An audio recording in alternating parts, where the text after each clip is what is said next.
Hey, welcome everybody. Get your Bible, turn to Daniel chapter 8. We're going to be getting into some interesting and some deep stuff today in the book of Daniel, chapter 8. I want to read one verse to start us off. Daniel chapter 8, verse 3. Then I lifted up mine eyes, this is Daniel speaking, and saw, and behold, there stood before the river a ram which had two horns. And the two horns were high, but one was higher than the other. And the higher one came up fast. And I saw the ram pushing westward and northward and southward, so that no beast might stand before him. And I'll stop right there. What in the world is going on here? What's with this ram? I mean, with the two horns and one's higher than the other. What's this all about? Daniel chapter 8 is one of the more difficult chapters in Daniel. Not that we can't understand them all, but it's a little tougher than some of the other chapters. We're going to dig into this right out of my Daniel study guide. I hope you've ordered yours. Hope you've already got one. And if you do, you ought to go get it. If you've already got it, and follow along as we share some insights. Doc is here, and we're gonna dig into this chapter 8. We're going to show you some things I believe we're going to help you understand the end times a little better, okay? The music's going to come on, and we'll be right back.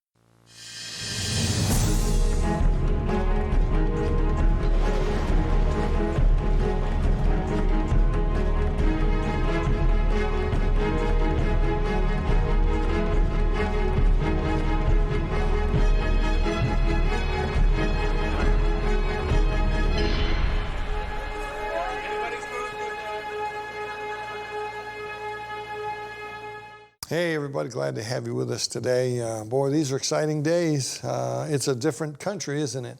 Things have changed in America.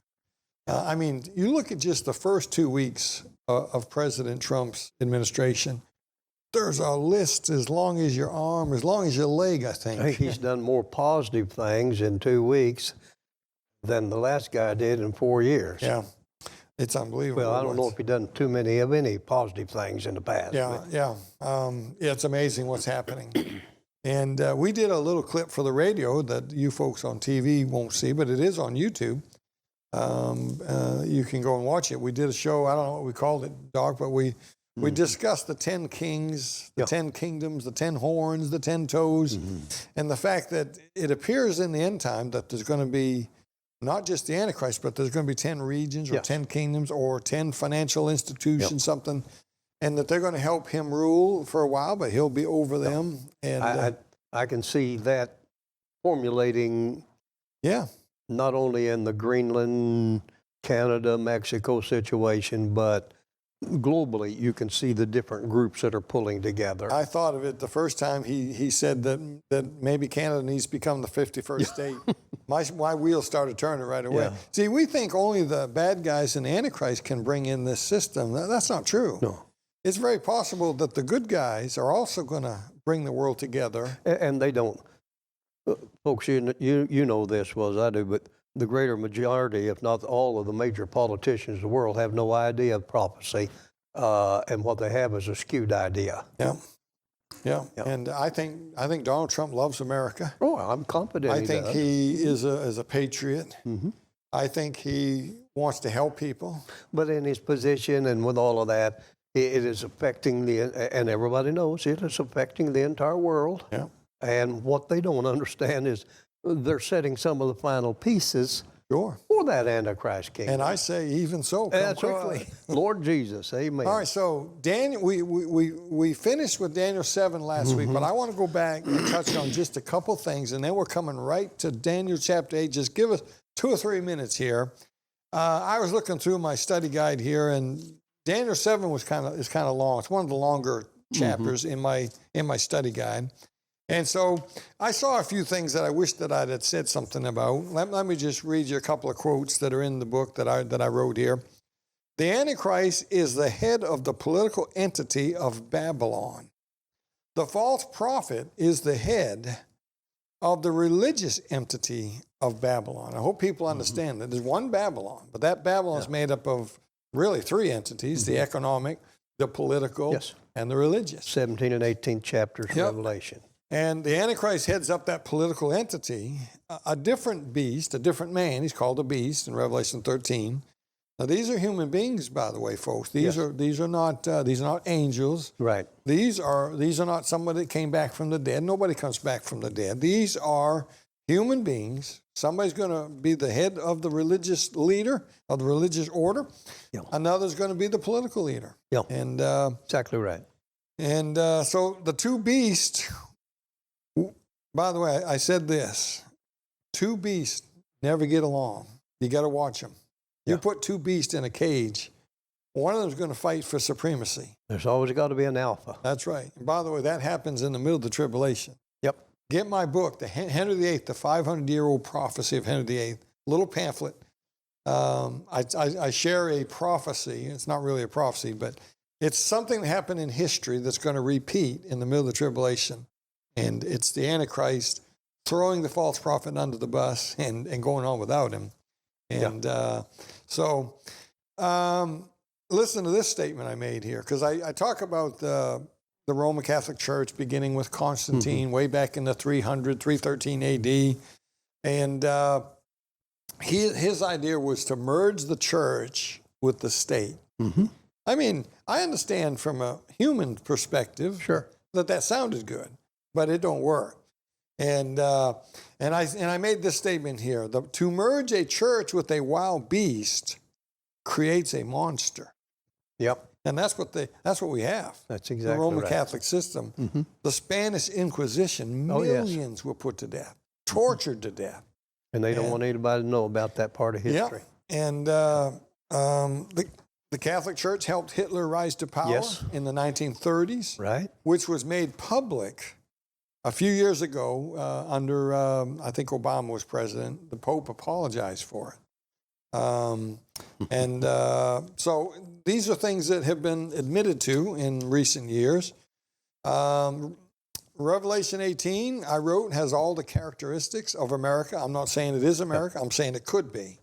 And the character traits are there, which are interesting, which only means that America is the head of the European system. That's all. At the moment.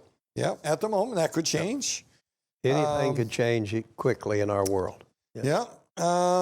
So with that said, we'll move on to chapter 8. So I just wanted to touch base on a couple of things that we didn't hit on last week. Now, chapter 8, here's the theme for chapter 8. And by the way, these are my opinions. And this is what I chose for the theme of the chapter.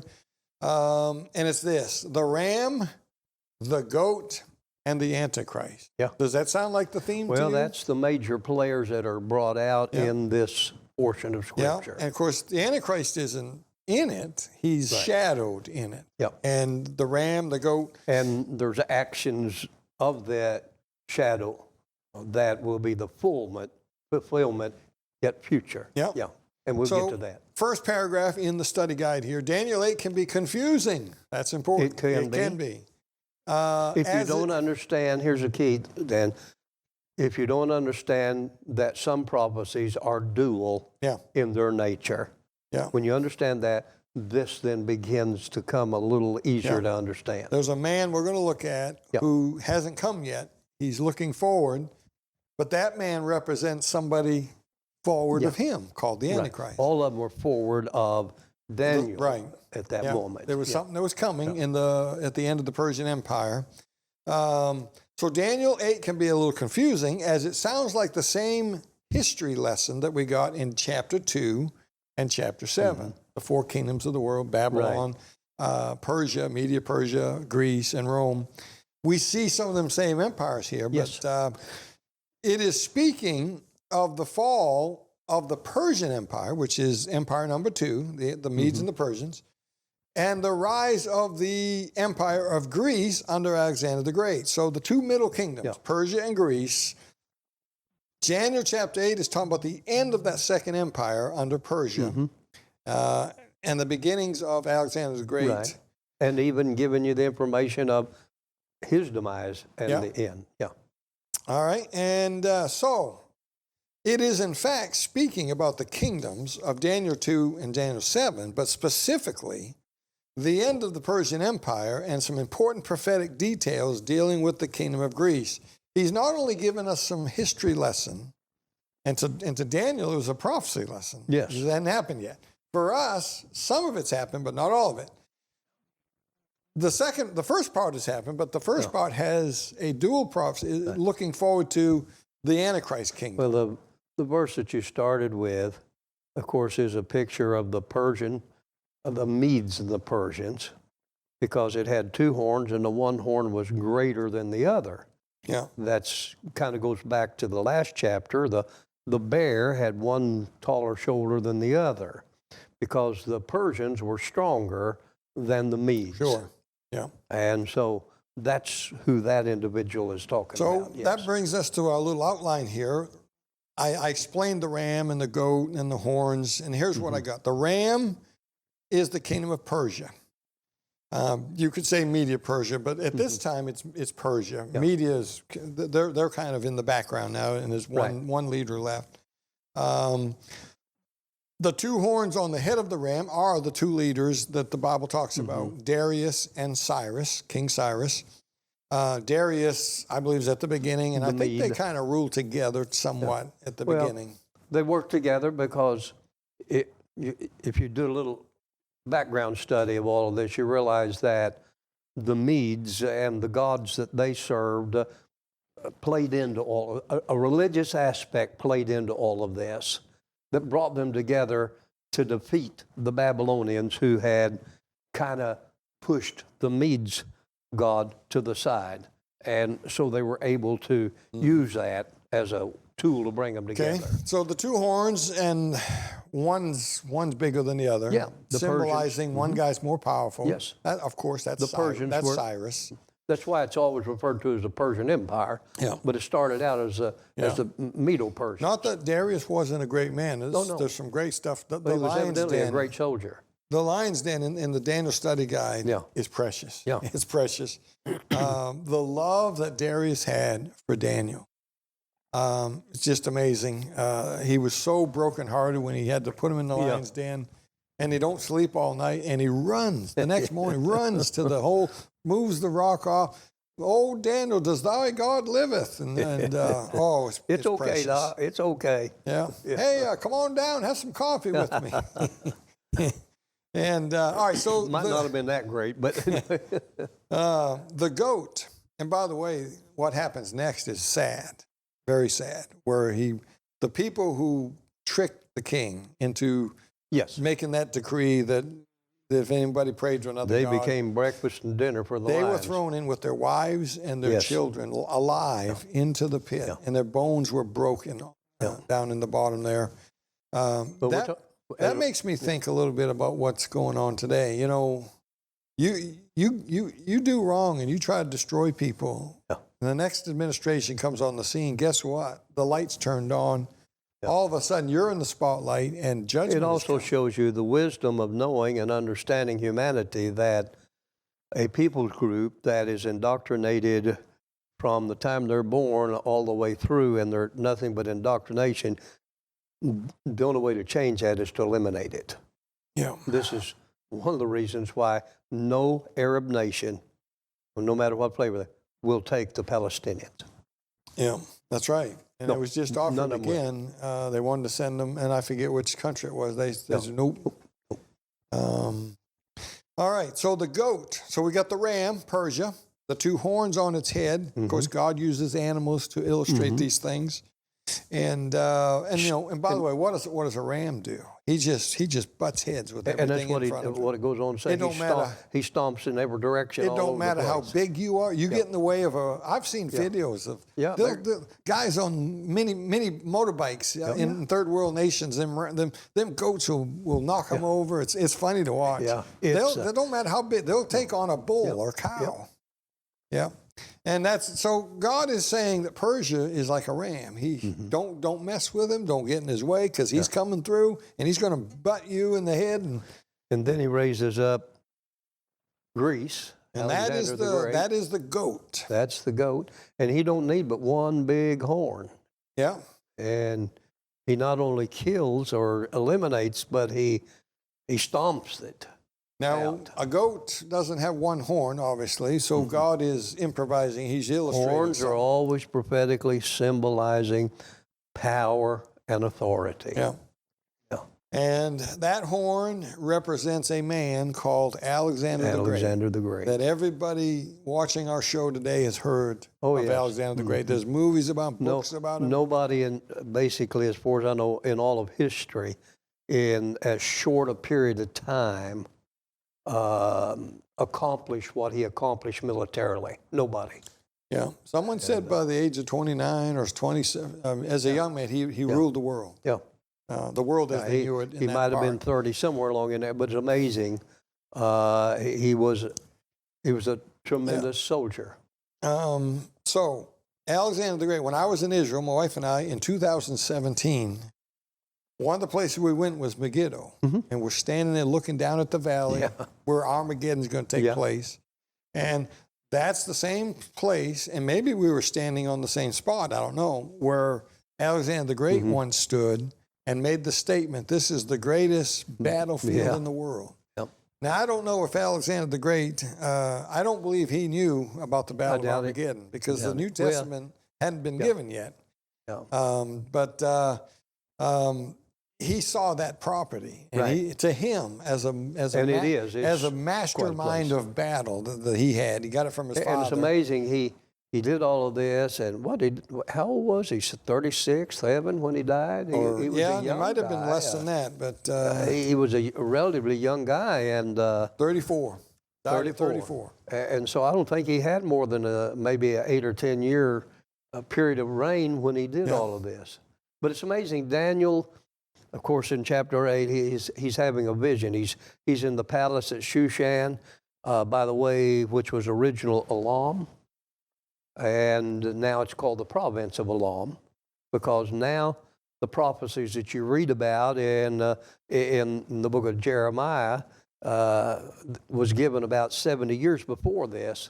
And so Elam no longer is its own kingdom, but it's a province of the Persian kingdom. And so he's there, and all of a sudden he's looking out over the river, and it's as real as everything. It's so real he faints.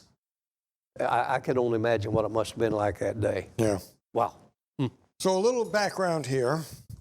By the way, the chapter takes us further into the future of the Grecian Empire. That's Greece. The Bible calls it Grecia. We call it the Grecian Empire. But it's Greece, old Greece. Takes us further into the Grecian Empire, and I wrote here why.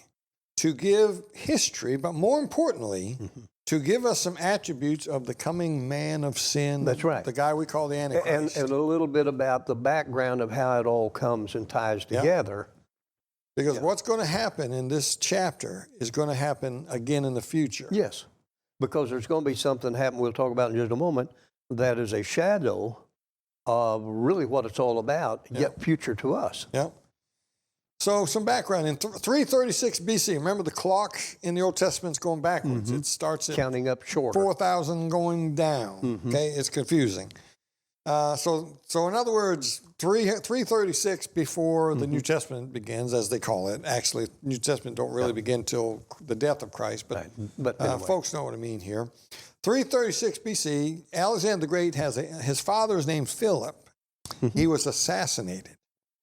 Nothing new about that. That's been going on for centuries, right? That kind of stuff still going on. It almost happened here with President Trump. Philip, his dad was assassinated. At 20 years of age, Alexander claimed the Macedonian throne. So when he's 20 years old, his father's assassinated. He claims the throne. His son claims the throne, Alexander. I'm sure he had some training from his dad. He knew how to fight. He was expert. By 322 BC, 4 years later, he would become the third ruler as depicted in the statue in Daniel chapter. In other words, he'll become the leader of the world around Israel at that time. And we need to remember the reason of all of that is because all of these kingdoms are overlords of Israel. Yeah, the times of the Gentiles. Yes. And so he becomes the third. It started with Nebuchadnezzar, Babylon, and of course his grandson. And through that, but And the then the Babylonians, Medes and the Persians, you know, Darius and Cyrus. And now Alexander the Great. Alexander the Great, his father was assassinated, but he was not the head of the world yet.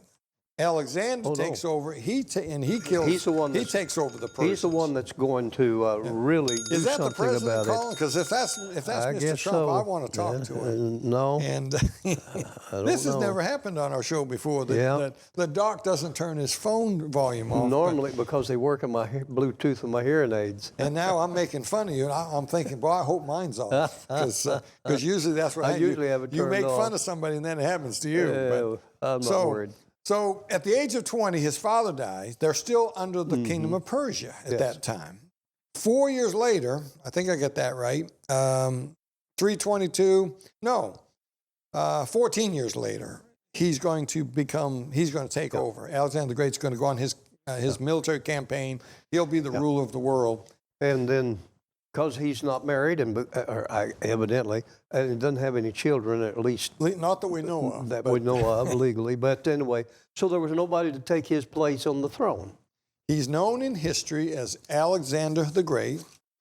When Alexander died at 34 years of age, his kingdom was divided between his four generals. The four generals. And we see this in different passages of the And Bible. historically, you can find all of these and how they battled with each other, whatever, and how the Seleucids rose to the leadership. At this point, the narrative moves in the future to the year 165 BC. So the story goes forward here.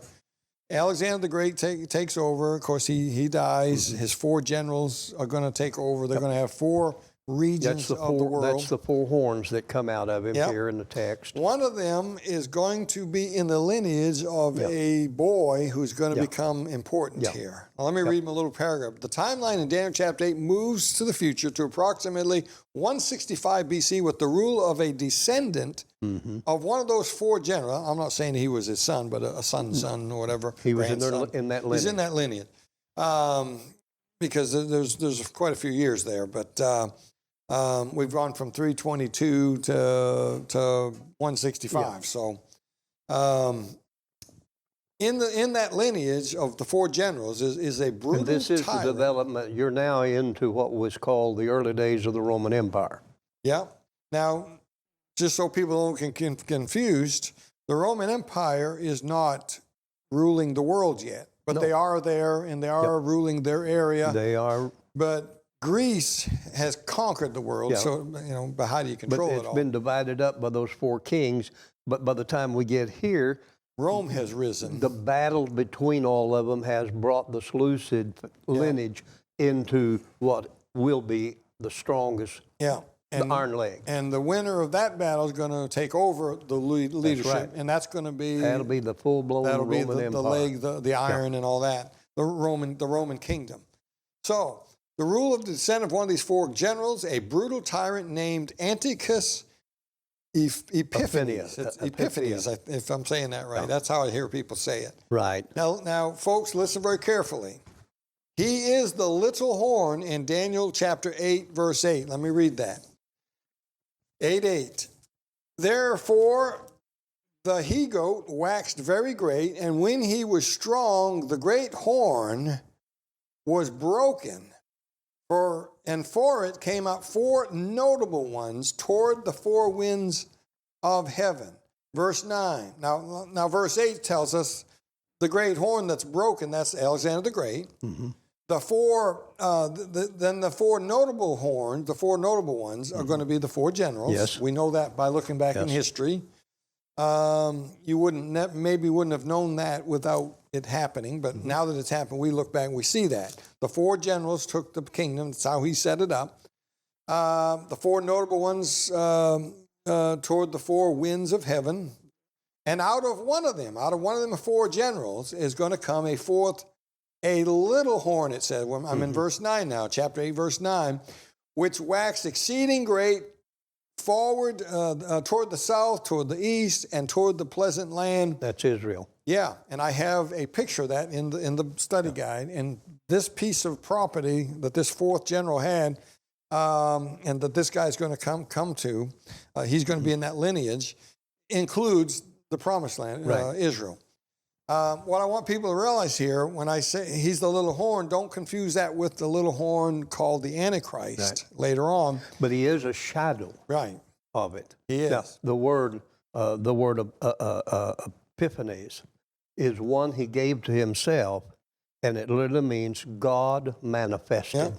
And he's declaring himself to be God. And I wrote here, he is not the Antichrist, who is the little horn of Daniel 7, but is a type or a shadow of him. And you will see this in my commentary later on in this study guide. We probably won't get to it. Because he's going to... He's going to do what's going to happen in Matthew 24. Yes. The abomination. But Matthew 24 is talking about something yet future. Right. Because when Christ, 200 years after this happens, because this king's going to come in and set up a display of Zeus in the temple and offer pigs on the altar. History says that it was 2,300 days, the Bible said, and by the time of the rise of the Maccabees revolt, and then the removal of those stones and putting new stones in and dedicating, you find that it was exactly 6 years, 3 months, and 18 days. Where did the time go, Doc? Well, it's gone. Yeah. All right, so I don't know. We may want to do a little more on this next week because we didn't get as far as I thought we were going to get. But this man named Antiochus Epiphanes, he dies in 164. Yep. He's going to desecrate the temple. He's going to sacrifice pigs in there. And a lot of people get confused with it. This is a shadow of what's going to happen in Matthew 24. Because there will be a little horn, which is the Antichrist in the future, that will do the same thing, basically the same thing, only it'll be an image of the Antichrist that is set up. Yeah, it's not going to be pigs this time. No. It'd just be the elimination of the oblation. He's going to take the sacrifice away, and he's going to become. But this is a shadow. In other words, this is a picture of what dual prophecy is. Yeah. There was a time historically where there was a fulfillment as a shadow, and yet the full meaning is yet future. Well, I got a few things highlighted. Tell you what, next week we'll spend 5 or 6 minutes. I'll read a few highlighted things. I'll give some lessons, and then we'll move on to chapter 9 next week. We want to keep this flowing. We can't give it all to you. Get the study guide. If you don't have this yet, get on the phone, call the number, and order this, or get on your website, get on your computer, and go to the website, and you can order it there. Interesting stuff. Anything to say in closing, Doc? Nope. All right. He's going to get his phone shut off for the next. That's funny. Anyway, all right. Well, thanks for being with us today. We appreciate every one of you. We're viewer supported. Contact us. We'd love to talk to you. But until next time, keep your eyes on them skies. Yeah.